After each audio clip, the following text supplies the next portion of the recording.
Welcome back to our class. हम पढ़ रहे थे फार्मास्यूटिकल केमिस्ट्री 2 में ड्रग्स एक्टिंग ऑन एएनएस। अब हमने इसमें पढ़ लिया था कोलिनर्जिक और एंटीकोलिनर्जिक सिस्टम क्या होते हैं। एंटीकोलिनर्जिक सिस्टम के बारे में थोड़ा बहुत पढ़ा था पिछले लेक्चर में। इस लेक्चर में हम थोड़ा सा ब्रीफ देख लेते हैं इसका। एंटीकोलिनर्जिक ड्रग्स, जो एंटीकोलिनर्जिक सिस्टम होता है उसमें से जो एसिटाइलकोलाइन होते हैं, जो हमारे पास एसिटाइलकोलाइन जो मेन इंग्रेडिएंट है जो एसिटाइलकोलाइन कोलिनर्जिक सिस्टम का, ये क्या करता है, निकोटिनिक एंड मुस्कैरिनिक रिसेप्टर्स जो होते हैं ये एसिटाइलकोलाइन को बाइंड करते हैं अपने साथ और फिर वो अलग अलग ऑर्गन्स के लिए जाके काम करते हैं।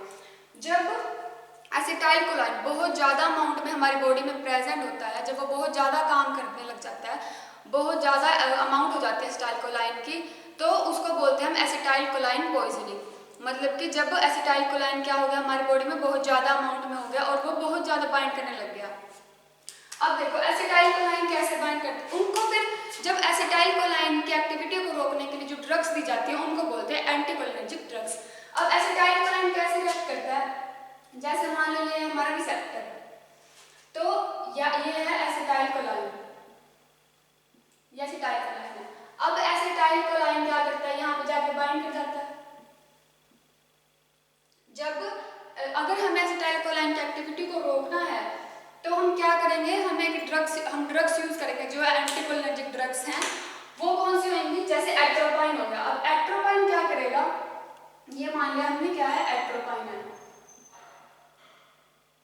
एट्रोपाइन, अब जब हमें एसिटाइलकोलाइन की एक्टिविटी को रोकना है तो हम क्या करेंगे, सबसे तो एसिटाइलकोलाइन के बाइंड होने से पहले ही एट्रोपाइन वहां जाके उसकी साइड पे बैठ जाएगा।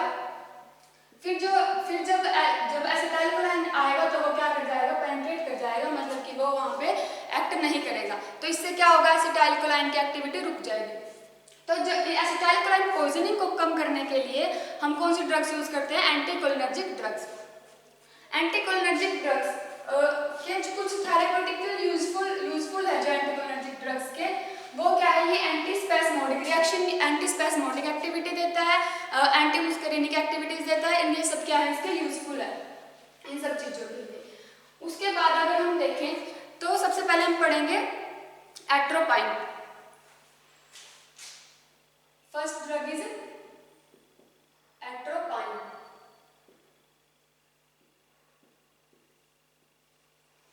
अब एट्रोपाइन क्या है, एट्रोपाइन है एक अल्कलॉइड है जो हमें मिलता है प्लांट से। तो एट्रोपाइन जब ड्यूरिंग आइसोलेशन होती है तो क्या होता है, नेगेटिव जो प्लस माइनस हायोसाइन होता है, एक कंपाउंड ड्रग्स जो अल्कलॉइड है उससे बना होता है। जो अब जब वो नेगेटिव अमाउंट में हायोसाइन प्रेजेंट हो जाता है तो वो रेसमाइजेशन के थ्रू क्या करता है, हमें एट्रोपाइन देता है। अगर हम एट्रोपाइन का स्ट्रक्चर देखें,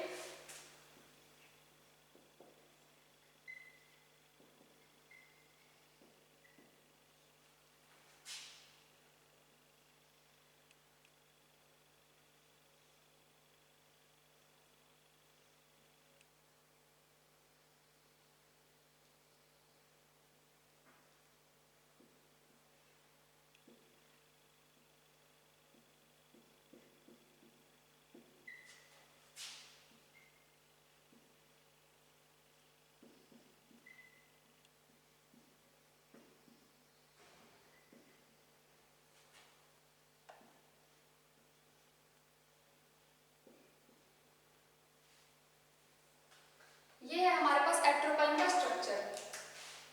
इसकी नेमिंग, जब हमें कभी भी नेमिंग स्टार्ट करनी हो तो हम कहाँ से करेंगे, जहाँ से हमारे जो दो रिंग बाइंड होती है वहां से स्टार्ट करेंगे।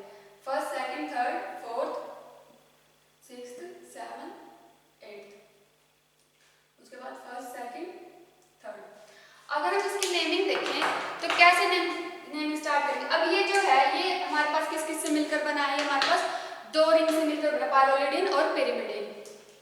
जब दो रिंग मिलती है तो वहां से फिर हम नंबरिंग जहां से स्टार्ट होती है, जहां से बाइंड होती है वहां से नंबरिंग स्टार्ट होती है।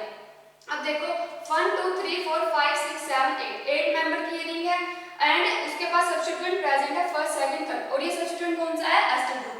C double bond O group लगा हुआ है, दैट इज एस्टर ग्रुप। अब इसकी केमिकल नेमिंग देखो,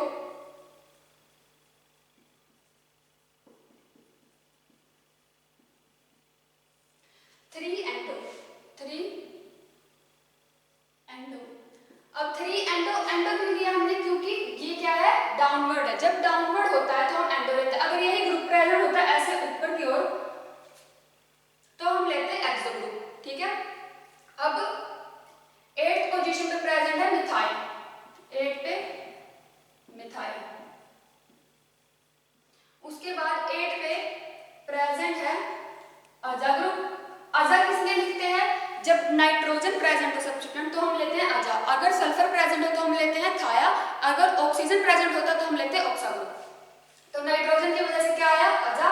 उसके बाद क्योंकि ये दो रिंग से मिलकर बनी है, ये जो बड़ी रिंग है दो रिंग से मिलकर बनी है तो आएगा बाईसाइक्लो, बाईसाइक्लो 3.2.1।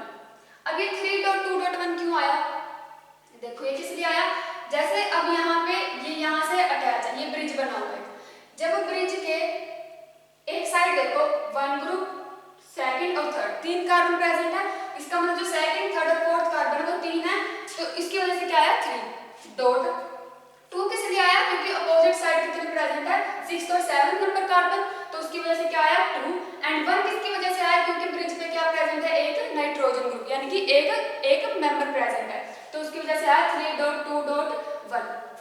उसके बाद आएगा ऑक्ट। अब ऑक्ट किस लिए, क्योंकि एक मेंबर रिंग है, एक मेंबर रिंग के लिए क्या आता है ऑक्ट।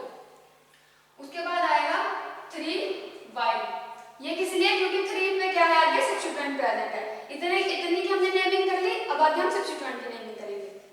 उसके बाद थर्ड नंबर पे प्रेजेंट, इस चेन में थर्ड नंबर पे प्रेजेंट है हाइड्रोक्सी ग्रुप, तो आएगा ऑक्टोआइल 3, उसके बाद 3 हाइड्रोक्सी। देन सेकंड नंबर पे क्या प्रेजेंट है फिनाइल ग्रुप, 2 फिनाइल, एंड क्योंकि तीन मेंबर की रिंग है तो प्रोपेनोइड, प्रोपेन उसकी वजह से आया, एंड 8 किसकी वजह से आया, क्योंकि एक एस्टर ग्रुप प्रेजेंट है। This is the naming of atropine, और ये है इसका स्ट्रक्चर। अब मैं अगर एक बार और रिपीट कर देती हूँ कि कैसे आया, थर्ड पे क्या प्रेजेंट है एंडो पोजीशन पे आगे सब्स्टिट्यूएंट प्रेजेंट है तो 3 एंडो, उसके बाद 8th पोजीशन पे प्रेजेंट है मिथाइल ग्रुप तो आया 8 मिथाइल, एंड 8 पे नाइट्रोजन की वजह से आया अजा, क्योंकि दो रिंग प्रेजेंट है, दो रिंग कंबाइन होकर एक रिंग बना रही तो बाईसाइक्लो। 3.2.1 किस लिए आया, क्योंकि तीन कार्बन ब्रिज के एक साइड पे तीन एलिमेंट प्रेजेंट है एंड दूसरी साइड पे दो एलिमेंट प्रेजेंट है एंड एक ब्रिज पे प्रेजेंट है। उसके बाद 8 मेंबर की रिंग है तो ऑक्ट, 3 पे आगे क्या सब्स्टिट्यूएंट प्रेजेंट है तो 3y। उसके बाद अगले नेक्स्ट सब्स्टिट्यूएंट चेन में जो क्या है 3 पे क्या प्रेजेंट है हाइड्रोक्सी ग्रुप 3 हाइड्रोक्सी, सेकंड पे प्रेजेंट है फिनाइल 2 फिनाइल, और 3 कार्बन की चेन को हम बोलते हैं प्रोपेन, एंड क्योंकि एस्टर ग्रुप प्रेजेंट है तो propanoid. This is the naming. अगर हम इसका स्टीरियोकेमिस्ट्री के थ्रू देखें तो क्या बनता है इसका फिर naming, 1r 3r 5s propane 3y plus minus propane. ये इसके स्टीरियो के फॉर्म, जैसे 1 पे प्रेजेंट है वो राइट की साइड घूम रहे हैं, 3 पे प्रेजेंट है वो राइट से घूम रहे हैं, एंड 5 पे जो प्रेजेंट है वो लेफ्ट साइड के एंटी क्लॉकवाइज घूम रहे हैं। तो ये इसके स्टीरियो से ये आया 1r 3r 5s tropane 3yl plus minus tropane, ये थी उसकी नेमिंग। अब जो हमारे पास एट्रोपाइन है वो हमारे पास मिलकर बना है ट्रोपाइन, दिस इज द ट्रोपाइन एंड एक ट्रोपिक एसिड से। ट्रोपाइन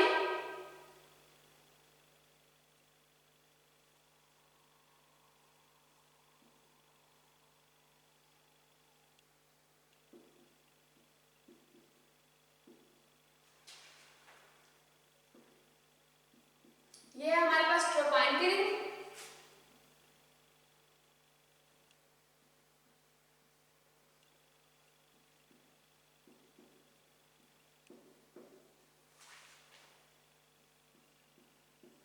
ये है ट्रोपिक एसिड। ट्रोपाइन और ट्रोपिक एसिड से क्या मिलकर बनी है हमारे पास एट्रोपाइन।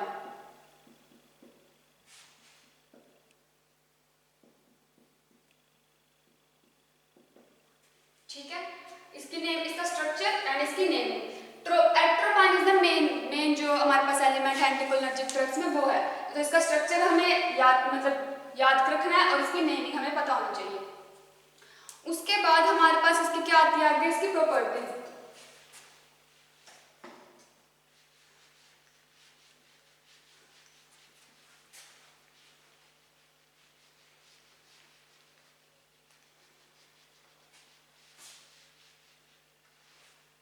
अगर हम एट्रोपाइन में क्या देखें प्रॉपर्टीज,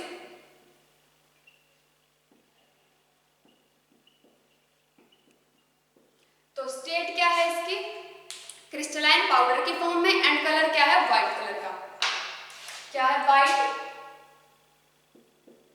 क्रिस्टलाइन पाउडर, ये इसकी स्टेट है। ऑर्डर क्या होता है? ऑर्डर लेस होता है। ये टेस्ट कैसे होता है? बिटर। सारी ड्रग्स क्या होती है? बिटर टेस्ट की ही होती है, कुछ एक्सेप्शन को छोड़ के बाकी सारी क्या होती है? बिटर टेस्ट की। इसका जो सल्फेट साल्ट है वो हमें क्या देता है? कलर्ड कंपाउंड देता है। एंड उसके बाद क्योंकि ये क्या इजीली मॉइस्चराइज हो जाता है, लाइट से इजीली मॉइस्चराइज हो जाता है, इसको रखते हैं इन अ वेल क्लोज्ड कंटेनर में।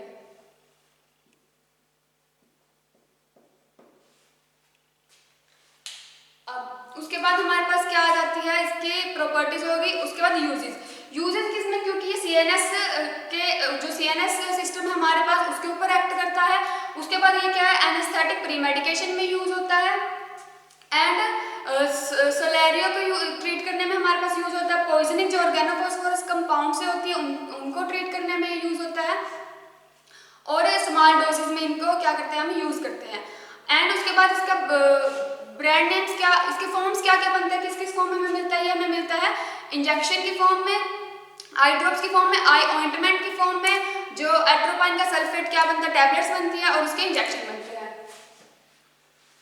आई ड्रॉप्स, आई ऑइंटमेंट, फार्मा फॉर्म क्या है इसकी?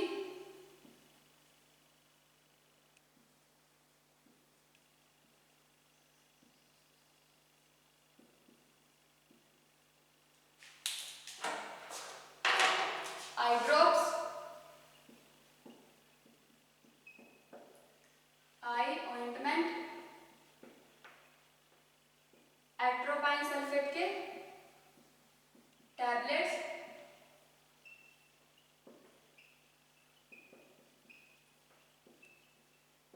एंड एट्रोपाइन सल्फेट के इंजेक्शन।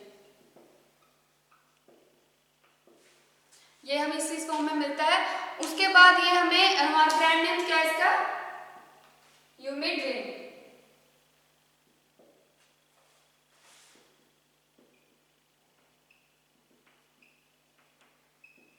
यूमिड्रिन ब्रांड नेम से हमें मिलता है। ये था हमारे पास क्या? एट्रोपाइन।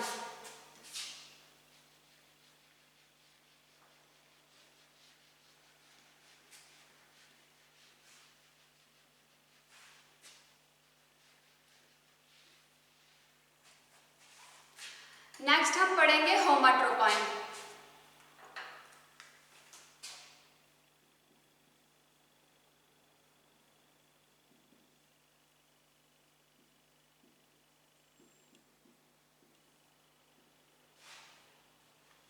जैसे एट्रोपाइन था वैसे ही होमाट्रोपाइन है, उसी की तरह एक्टिविटी इसकी होती है। ये क्या होता है? ट्रोपिक एस्टर होता है, ट्रोपाइन का एस्टर होता है मेंडेलिक एसिड का। मेंडेलिक एसिड क्या होता है? Tropine ester.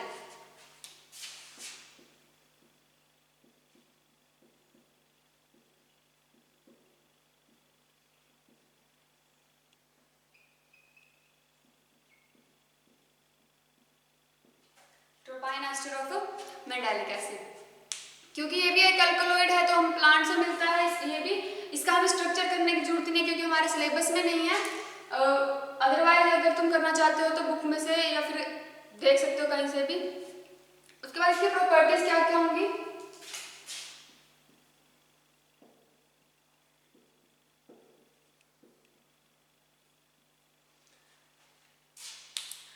तो हमें होमाट्रोपाइन मिलता है क्रिस्टल्स के फॉर्म में। कौन सा? कलरलेस क्रिस्टल या फिर व्हाइट कलर के क्रिस्टल, व्हाइट क्रिस्टलाइन पाउडर में या फिर कलरलेस क्रिस्टल की फॉर्म में इसकी स्टेट होती है।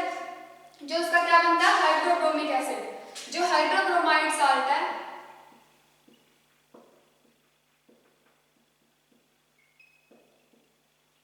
वो हमें मिलता है या तो कलरलेस क्रिस्टल की फॉर्म में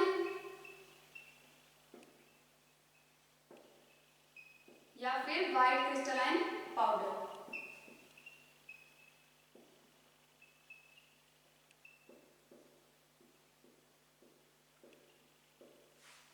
या फिर हमें मिलता है व्हाइट क्रिस्टलाइन पाउडर की फॉर्म में। अब ये क्या करता है हमारे पास? जो इसका ऑर्डर क्या होता है? ऑर्डरलेस होता है। टेस्ट क्या होता है?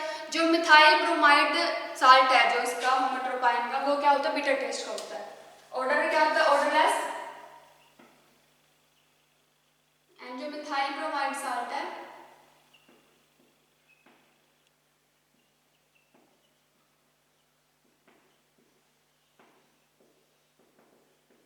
Bitter in test. ये था हमारे पास इसकी प्रॉपर्टीज। सोल्यूबिलिटी, एट्रोपाइन भी किसमें सोल्यूबल है, वाटर के अंदर सोल्यूबल है, बट क्लोरोफॉर्म के अंदर फ्रीली सोल्यूबल होता है। वाटर के अंदर सोल्यूबल है, क्लोरोफॉर्म के अंदर फ्रीली सोल्यूबल होता है। और जो होमोट्रोपाइन है वो भी क्या है, freely soluble in water, freely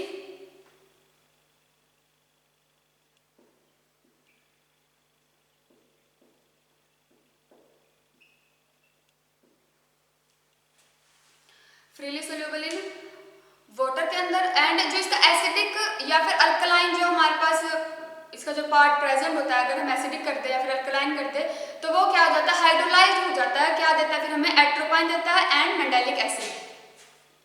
atropine when hydrolysed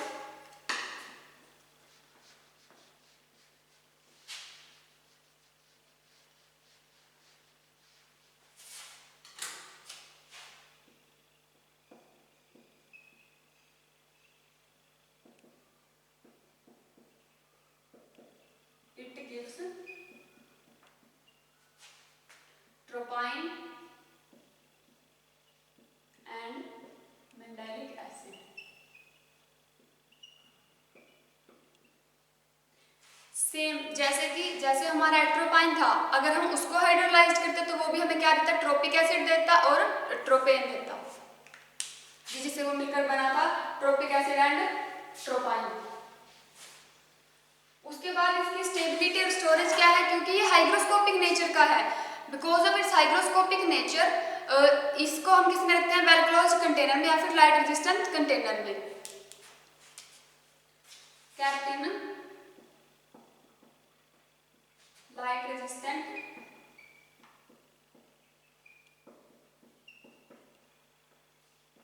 container। अब इसके फार्मास्यूटिकल फॉर्मुलेशंस क्या क्या होती हैं कि इसके क्या बनते हैं, ऑप्थेल्मिक सॉल्यूशन बनते हैं एंड मिथाइल ब्रोमाइड की टैबलेट बनती है होमोट्रोपाइन की।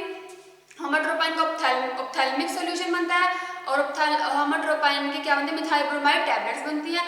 और ये हमें मिलता है किस ब्रांड नेम से, माइड्रिन आई स्पेसमोग्रिन और माइड्रिन आई एंड स्पेसमोग्राइन।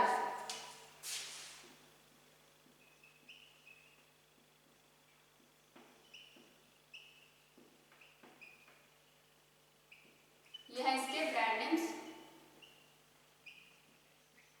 फार्मास्यूटिकल फॉर्म्स हमने इसकी पढ़ ली। तो नेक्स्ट है हमारे पास हायोसाइन।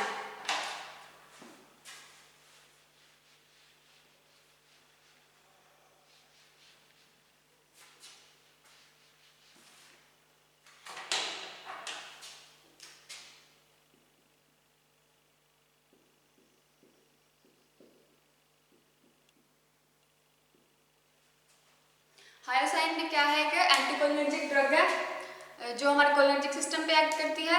हायोसाइन क्या हमें मिलता है, स्कोपोलैमाइन।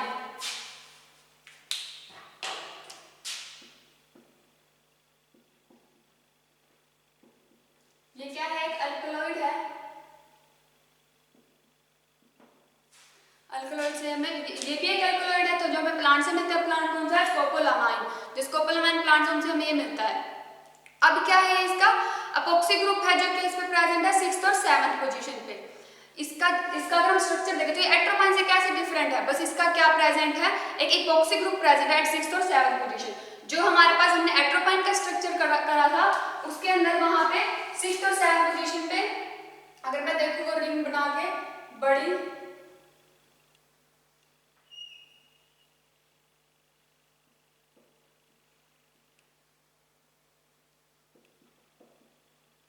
इसके आगे जो अटैच थी, तो क्या ये हमारे पास 1st, 2nd, 3rd, 4th, 5th, 6th, 7th, तो 6th और 7th पोजीशन में क्या प्रेजेंट है, इपोक्सी ग्रुप। बस ये इसका डिफरेंट है एट्रोपाइन से। मेन स्ट्रक्चर है एट्रोपाइन का, उसी में से कुछ डिफरेंट करके हमारे पास सारे ड्रग्स के स्ट्रक्चर आ जाएंगे।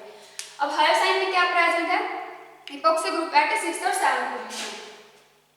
Differ from atropine structure इसका.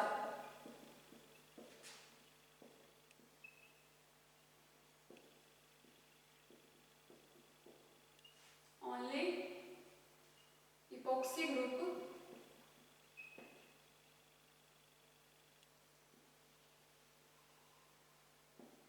at 6th and 7th position पे.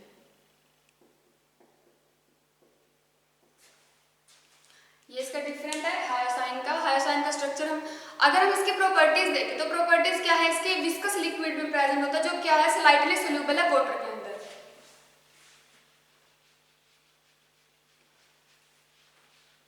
इसकी प्रॉपर्टीज में स्टेट क्या है, viscous liquid.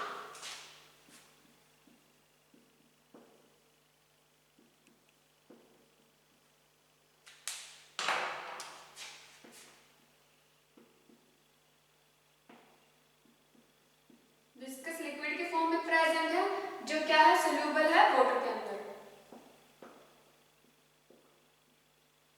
Which is soluble in water. उसके बाद इसके क्या जो ब्रोमाइड साल्ट है, जो इसका ब्रोमाइड साल्ट है वो हमें मिलता है कलरलेस क्रिस्टल के फॉर्म में जो फ्रीली सोल्यूबल है वाटर के अंदर. Bromide salt is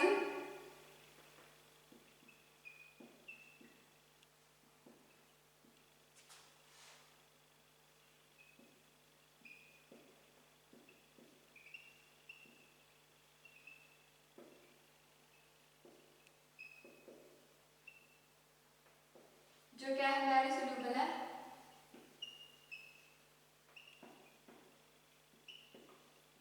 in water.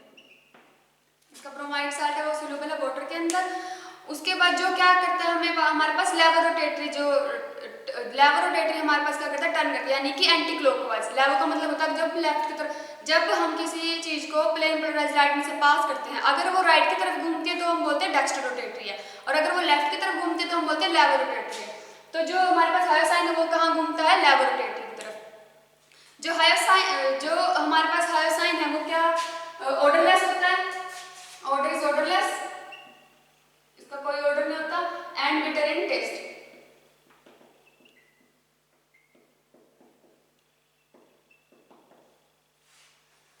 Solubility हमने देख ली. एंड क्योंकि ये क्या है हाइग्रोस्कोपिक नेचर का तो इसको किस में रखते हैं, वेल क्लोज्ड कंटेनर के अंदर. सभी ड्रग्स किस में रखी जाती है, वेल क्लोज्ड कंटेनर्स में. उसके बाद इसके यूजेस क्या क्या होंगे, जो होमोट्रोपाइन के यूजेस क्या क्या थे, वो जो एट्रोपाइन में यूज होते हैं, जैसे एट्रोपाइन जहाँ जहाँ यूज होता है वहाँ पर उसी के अंडर किसके यूज होते हैं, होमोट्रोपाइन के भी यूज होते हैं.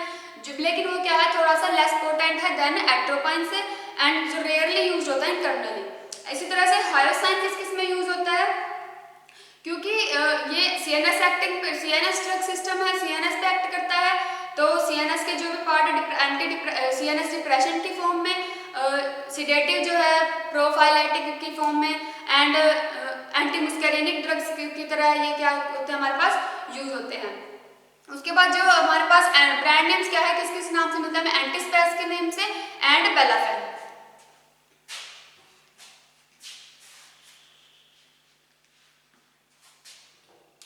Brand names